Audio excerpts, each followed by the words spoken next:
ప్రసవ సమయంలో తీవ్ర గుండెపోటు వైఫల్యానికి గురైన 23 ఏళ్ల యువతికి అత్యాధునిక ఈసీఎంఓ చికిత్స అందించి యశోద హాస్పిటల్స్ వైద్యులు ప్రాణాలు కాపాడారు. Hyderabad Hitech City Yashoda hospital consultant interventional cardiologist doctor Gouni Damodar Reddy నేతృత్వంలో ఈ చికిత్స విజయవంతంగా నిర్వహించారు. కరీంనగర్ యశోద సెంటర్లో ఏర్పాటు చేసిన మీడియా సమావేశంలో వైద్యులు చికిత్సకు సంబంధించిన వివరాలను వెల్లడించారు.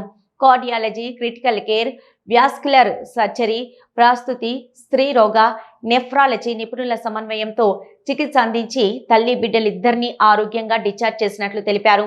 బహుళ అవయవ వైఫల్యం వంటి అత్యంత క్లిష్ట పరిస్థితుల్లో ఈసీఎంఓ చికిత్స కీలకంగా పనిచేస్తుందని వైద్యులు పేర్కొన్నారు. మనం ఈ మీటింగ్ కండక్ట్ చేయడానికి ముఖ్య కారణం ఒక ఇంట్రెస్టింగ్ కేసు అండ్ చాలా కాంప్లెక్స్ కేసు రీసెంట్గా మనము యశోద హైటెక్ సిటీలో చాలా చక్కగా మేనేజ్ చేసి కాపాడగలిగాము. అండ్ చాలా అడ్వాన్స్డ్ ఎక్విప్మెంట్తో దాన్ని మనము పేషెంట్ని బయటికి తీసుకురాగలిగాము. సో ఆ ఇంట్రెస్టింగ్ కేసు మనము ప్రెస్ మీట్లో డిస్కస్ చేస్తే కనుక దాని గురించి అవగాహన పెరిగి నెక్స్ట్ చాలా వేరే పేషెంట్స్ గురించి దానికి అవగాహన పెరిగి వాళ్ళకు కూడా సేమ్ ఫెసిలిటీ యూజ్ చేసుకునే అవకాశం ఉందని చెప్పేసి అది మెయిన్ ముఖ్య ఉద్దేశం మనది ఇవాళ మీటింగ్ అరేంజ్ చేయడానికి.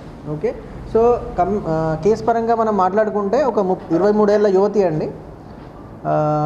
ఫస్ట్ ప్రెగ్నెన్సీ అయిపోయింది 3 years బ్యాక్.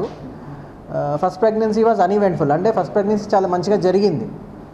అయితే ఇప్పుడు మళ్ళీ అలాగే సెకండ్ ప్రెగ్నెన్సీ కూడా మంచిగా జరుగుద్దనే ఉద్దేశంతో వాళ్ళు సెకండ్ టైం కూడా కన్సీవ్ అయ్యారు. ఫాలోఅప్స్ కూడా అంత బాగానే ఉన్నాయి. సో ఒక డిస్ట్రిక్ట్ లెవెల్లో ఒక గైనకాలజిస్ట్తో ఫాలోఅప్ అవుతున్నారు.